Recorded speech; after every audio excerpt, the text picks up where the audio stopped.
नमस्कार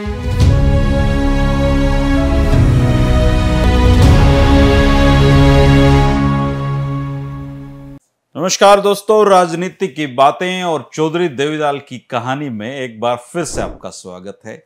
मैं हूं आपका दोस्त धर्मेंद्र कुमारी। दोस्तों, आज की कहानी चौधरी देवीलाल की कहानी तो जरूर है, लेकिन इसके साथ दोस्तों ये एक सामाजिक कहानी भी है। समाज में जो व्यवस्थाएं चल रही हैं दोस्तों, उनको बनने में और उनके टूटने में एक बहुत लंबा अरसा लगता है। इसके बनने और टूटने दोनों के पीछे एक कहानी होती है दोस्तों, और वो कहानी होती है बदलाव की। समाज में निरंतर बदलाव होता रहता है, लेकिन एक पूरी की पूरी व्यवस्था के टूटने, बनने और उसके समांतर व्यवस्था बनने का बहुत कठिन काम होता है, और कोई विरला ही ऐसा काम कर पाता है। चौधरी देवीलाल शायद सिरसा जिले के पहले ऐसे इकलौते व्यक्ति रहे होंगे जो खुद एक जमींदार घर में पैदा हुए और जमींदारों की बनी बनाई व्यवस्थाओं को ही उन्होंने उखाड़ने का काम किया, और वो भी खुद के गांव चौटाला से। आज हम इस पूरी कहानी को जानेंगे। आप वीडियो के आखिर तक बने रहिएगा और अपने अनुभव जरूर बताइएगा। वह ये था दोस्तों कि चौधरी छोटू राम जब चौटाला गांव में पहुंचे तो उन्होंने युवा देवीलाल की बात को अपनी जुबान देकर उनको बहुत बड़ा हौसला दिया था। इससे युवा देवीलाल को लगा कि मुजारों के हक में जब छोटू राम ही उनकी राय से इत्तेफाक रखते हैं, तो इसका मतलब ये हुआ कि इस लड़ाई को लड़ा जाना चाहिए। और बस यहीं से युवा देवीलाल के जीवन का टर्निंग पॉइंट शुरू हुआ। पुराने समय में व्यवस्था ये थी दोस्तों कि राजस्थान के इलाके हों या राजस्थान से लगते हुए हमारे हरियाणा के इलाके हों, वह पानी की बहुत कमी होती थी। जब भी जोहड़ सूखते थे, उनसे मिट्टी निकाली जाती थी ताकि बारिश हो और ज़्यादा से ज़्यादा पानी इकट्ठा किया जा सके। ये करीबन हर गांव में हर साल चलने वाली एक प्रक्रिया होती थी, और अमीर हो, गरीब हो, ऊंच हो, नीच हो, कुछ भी हो, किसी भी वर्ग से संबंधित हो, ये सबकी साझी जरूरत थी।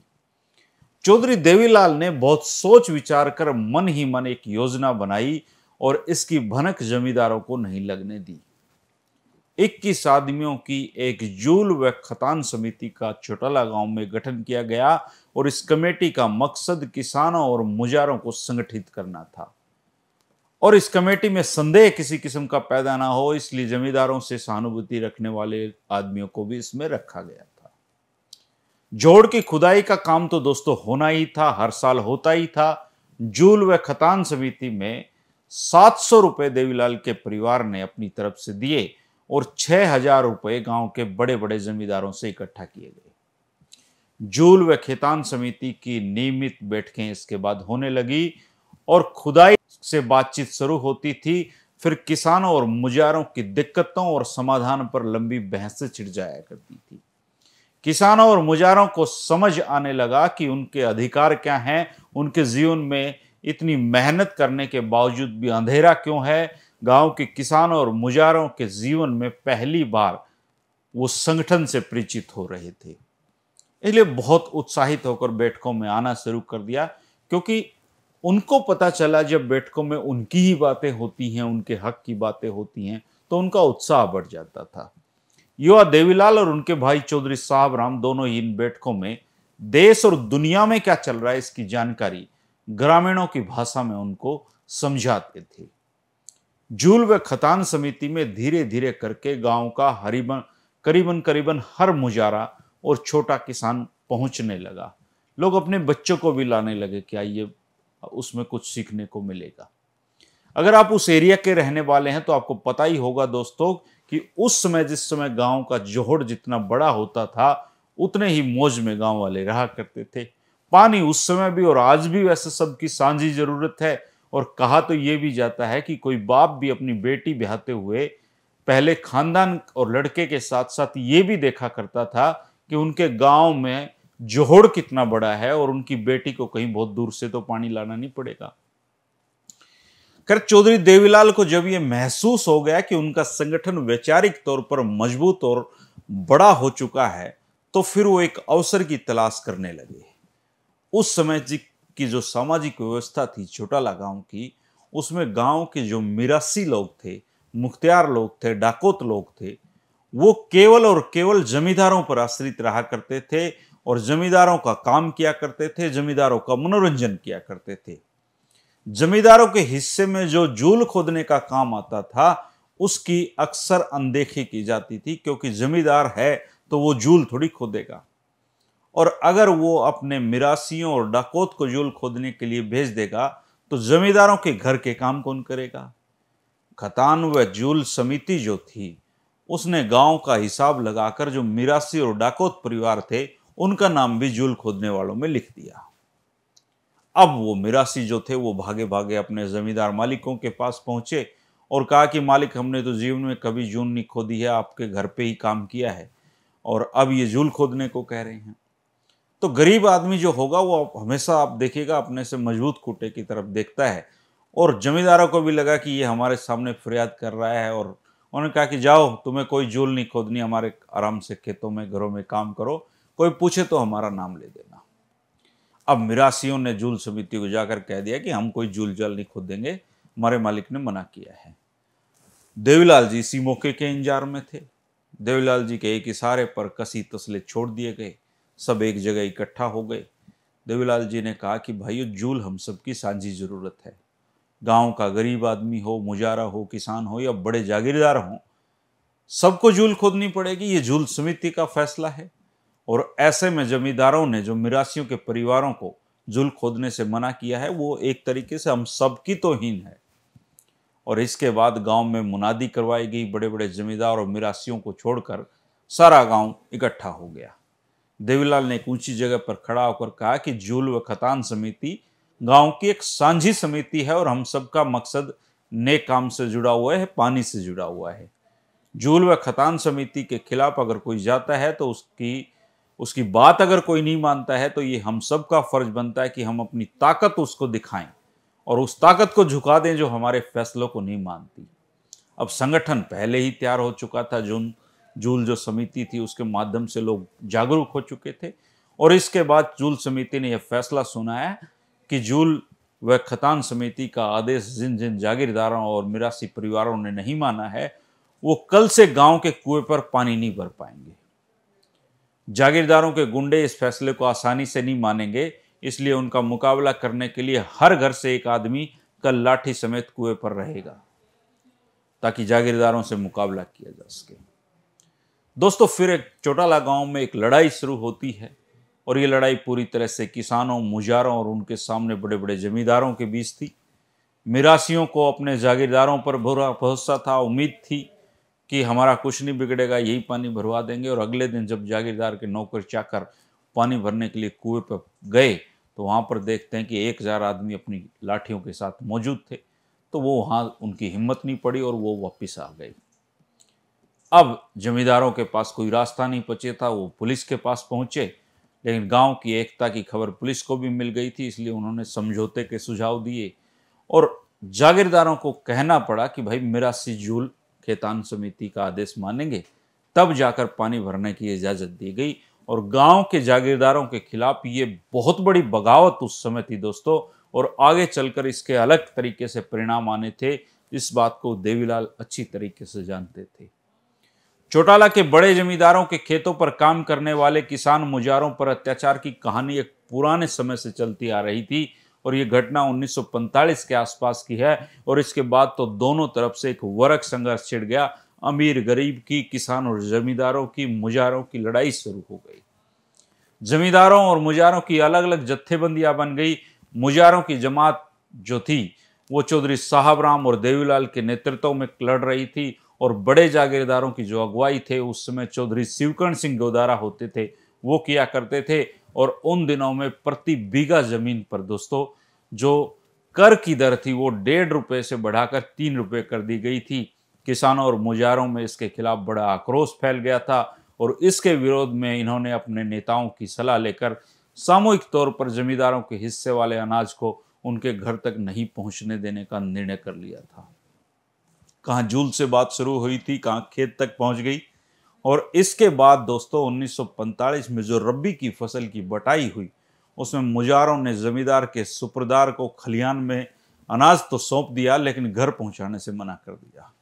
उस समय ट्रैक्टर नहीं होते थे, काम बैल करते थे, आदमी करते थे, और अनाज को जमींदारों के घर तक पहुंचने में भी 3-4 दिन लगते थे। अनाज के हिसाब से 10-15 दिन भी लगते थे। सूबेदार मुजारों की एकता के सामने अपना सा मुंह लेकर दौड़े दौड़े जागीरदारों के पास पहुंचे। जागीरदारों के पास बेदखली एक हथियार होता था। अनेक मुजारों को बेदखली के आदेश दिए गए और मुजारों ने इस आदेश का उल्लंघन करते हुए बेदखल करवाई गई जमीनों पर ही हल जोत दिया, और ऐसी स्थिति में दोनों पक्षों के बीच में छिटपुट मुठभेड़ें होने लगी। अंग्रेज पुलिस भी इससे काफी परेशान हो गई और स्थिति को अधिक बिगड़ने से जो बचाने का एक अनुमान था, पुलिस की कोशिश थी। पुलिस ने मुजारों के पक्ष में 25 और जमींदारों के पक्ष में 18 व्यक्तियों को गिरफ्तार कर लिया। चौधरी साहबराम इस इलाके के कांग्रेसी एमएलए थे। उन्होंने 29 अगस्त 1945 को लाहौर में जवाहरलाल नेहरू से मुलाकात की और चौटाला गांव में चल रहे किसान मुजारों के संघर्ष की और उनका ध्यान आकर्षित किया। पंडित जवाहरलाल नेहरू ने किसान मुजारों के प्रति सहानुभूति व्यक्त करते हुए आवश्यक कदम उठाने की बात कही और ये खबर लाहौर में द ट्रिब्यून अखबार में छपी। इसके बाद यूनिस्ट पार्टी की सरकार ने जिला अधिकारियों को इस मामले को सेटल करने के आदेश दिए और सिरसा तहसील के तत्कालीन एसडीएम राय साहब लाला कन्हैया लाल, जो पीसीएस अधिकारी होते थे, उन्होंने हिसार के अंग्रेज जिला अधिकारी जेएल मैकलुई को चौटाला गांव में पुलिस की एक यूनिट तैनात करने की सलाह दी। और उस समय पुलिस की जो अपराध शाखा थी, यूनिट थी दोस्तों, जहां कहीं भी तैनात की जाती थी उसका सारा खर्च वहां के लोगों को सहन करना पड़ता था और चौटाला गांव के लोगों को ये वहन करना था। लेकिन मुजारे पहले ही बोझ से दबे हुए थे और चौधरी देवीलाल की अगुवाई में वो लोग सब जागरूक थे। अधिकारियों ने यह सोचा था कि अतिरिक्त बोझ से डर कर जमींदारों से पंगा मोल लेना छोड़ देंगे, लेकिन देवीलाल ने उल्टे किसानों और मुजारों की मांगों में और मांगे जोड़कर उनको बढ़ा दिया था। उस समय चौधरी देवीलाल के जो संघर्ष था, चौधरी देवीलाल का जो नेतृत्व था मुजारों के लिए, उनमें जो प्रमुख मांगे थी वो ये थी कि रबी की फसल की 1/3 बढ़ाई के साथ साथ चारा मुफ्त मिलना चाहिए, जमींदारों को बेदखली के अधिकार से वंचित करना चाहिए और हल में चलने वाले पशु के अलावा गुजारे को दुधारू पशुओं को खेत में ही चराने की स्वीकृति मिलनी चाहिए। और जमींदारों ने इन सारी मांगों का विरोध किया। दोनों पक्षों की सहमति से डबवाड़ी के तत्कालीन नायब तहसीलदार सरदार बलबीर सिंह को समझौते की शर्तों पर विचार करने के लिए मध्यस्थ नियुक्त किया गया और मध्यस्थ का निर्णय जमींदारों के हक में आना था। इसलिए समझौते के बाद भी मुजारों और जमींदारों में टकराव की स्थिति आजादी तक बनी रही। बेदखलियों के आदेश होते रहे और मुजारे बेदखल किए गए खेतों में अपना हल जोत कर जेल जाते रहे। 1945 से 50 तक पूरे 5 वर्ष तक चौटाला से आरंभ हुए किसान आंदोलन का पूरे हरियाणा में जिक्र रहा और चौधरी देवीलाल और साहबराम जी के कोशिशों से राजनीतिक शिक्षा के कारण चौटाला के शोषितों के विभिन्न वर्गों ने एक होकर जमींदारों का सामाजिक बहिष्कार करना शुरू कर दिया। उस समय तो हालात ये हो गए थे दोस्तों कि जमींदारों के घरों की सफाई करने वाली औरतें, पशुओं के लिए चारा लाने वाले कारीगर जो सेवादार थे, पीने का पानी लाने वाले आदमी थे, उन्होंने भी हड़तालें कर दी थी। जमींदार बहुत घबराए हुए थे, उनका घर से निकलना बंद हो गया था और वो डरते थे कि कहीं बाहर निकले तो मुजारे मार पिटाई पर न उतर जाएं। कितने ही मुजारों ने पूरी की पूरी फसल में उठा ली थी, जमींदारों को बटाई तक नहीं दी थी, जिनके मुकदमे कई कई सालों तक फिर अदालतों में चलते रहे। और उस समय की अगर बात की जाए तो चौधरी शिवकरण सिंह, मनीराम, बस्तीराम, हरिराम, जो बड़े बड़े जागीरदारों के अगुवा थे, उनके नेतृत्व कर रहे थे, उन्होंने अपनी शिकायतों में चौधरी देवीलाल और इनके बड़े भाई साहबराम जो सिहाग थे, उनको इस सब के लिए उत्तरदायी ठहराया था। और इस आंदोलन की वजह से जमींदारों का रोब दाब जाता रहा दोस्तों। मुजारों ने उनका अपना माई बाप मानने से इनकार कर दिया था। और ये वो बदलाव था दोस्तों जो शुरू में वीडियो में मैंने जिक्र किया है कि एक व्यवस्था को बनाने में, फिर उस व्यवस्था को तोड़कर एक नई व्यवस्था खड़ी करने में एक बहुत लंबा अरसा लगता है, बहुत लंबा संघर्ष लगता है। लेकिन चौधरी देवीलाल ने अपने गांव से इस संघर्ष की शुरुआत की थी, इसलिए वो सड़क के नेता हमेशा रहे। इसलिए चौधरी देवीलाल ड्राइंग रूम की राजनीति शायद कभी नहीं सीख पाए, इसीलिए वो आम लोगों में ज़्यादा कंफर्टेबल महसूस करते थे। आज भी असंख्य कहानियां हैं कि चौधरी देवीलाल जा रहे थे, हुक्का और बुजुर्ग बैठे दिखे तो वहीं रुक के चाय पी ली, वहीं रुक के दूध पी लिया। मुढ़ाल गांव में मेरी ससुराल है और वहाँ पर चौधरी देवीलाल के एक भक्त हैं मुख्तार जी। उनका वीडियो भी यूट्यूब पर मैंने डाला हुआ है।